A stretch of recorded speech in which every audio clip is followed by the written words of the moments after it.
Howdy! Welcome to the Big Blue Workshop. I am officially now a wood turner. I went and I bought a Harbor Freight General. Is it General? No, it's a Central. It's a Central Machinery wood turning lathe. They also have one there that's a machinist lathe that's really expensive. But this one I think I picked up for $169. And then I bought a set of chisels of wood turning tools, and they were they said high-speed steel on them, but I don't know that they're real strong high-speed steel because they take a lot of sharpening.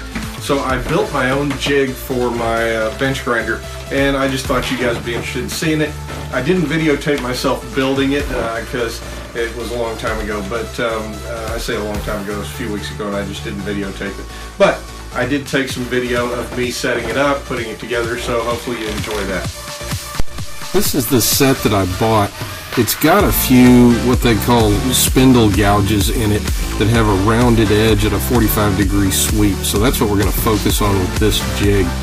You can see it's got two arms on it that actually allow you to adjust the bevel of the grind. Once you get the tool laid flat up against the wheel, all you have to do is simply spin the tool in place.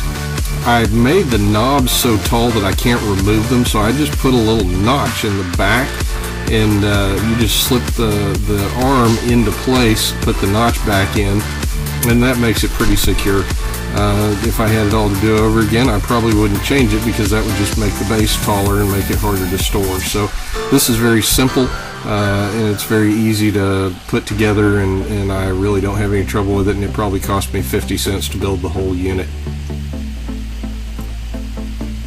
There are several others out there that can put what's called a double grind on a spindle gouge. I'm not that experienced yet and don't even know what to do with the double grind, so this puts a single grind on a spindle gouge, and you'll see right here I'm just adjusting the arm to the right length so that chisel will lay flat. And yes, I know it's called a gouge, but the chisel's gonna the gouge is gonna lay flat up against the wheel at its bevel, and eventually I'll put a clean line from the front to the back of the bevel, and you'll be able to see that, and I got a real good picture of it. But the several tries that it took are somewhat boring, so I'll just let you watch and see how long it actually took me to do this. But here I've just about got it right, and then I'll make a couple of other adjustments, and then you'll see how quickly you can actually grind.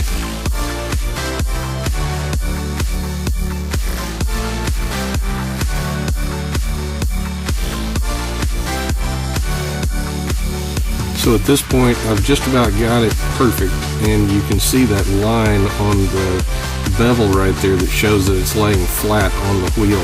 So from that point we turn the grinder on, you just sweep it, you spin that handle in that notch there in that arm, and you don't want to let it sit in the same spot too long because you'll get flat spots. So you move it pretty quick, you spin it pretty quick, and you don't put a lot of pressure on it. And that does two things. It keeps from heating up the steel, and secondly, it keeps from leaving a flat spot in any of these rounded edges.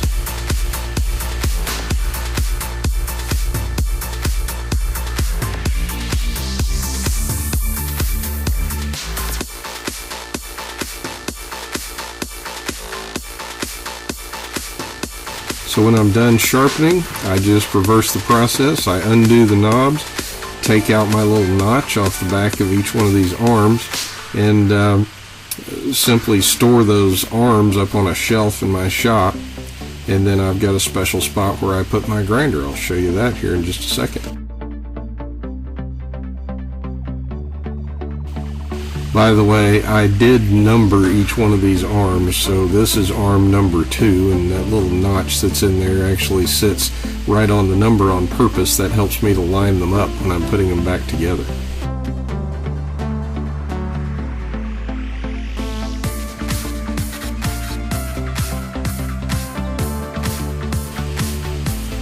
This is my rolling miter saw stand that has a shelf for my bench grinder underneath it, and then below that is where I keep my bench vise. So it's a handy little item in my shop.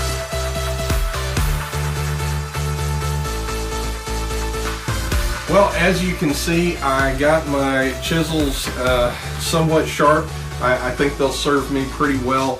I'm going to be turning some spinning tops, I'm going to be turning some yo-yos, and I'll videotape that and we'll see how these work out. If you enjoy seeing stuff like this, like the page, go ahead and subscribe.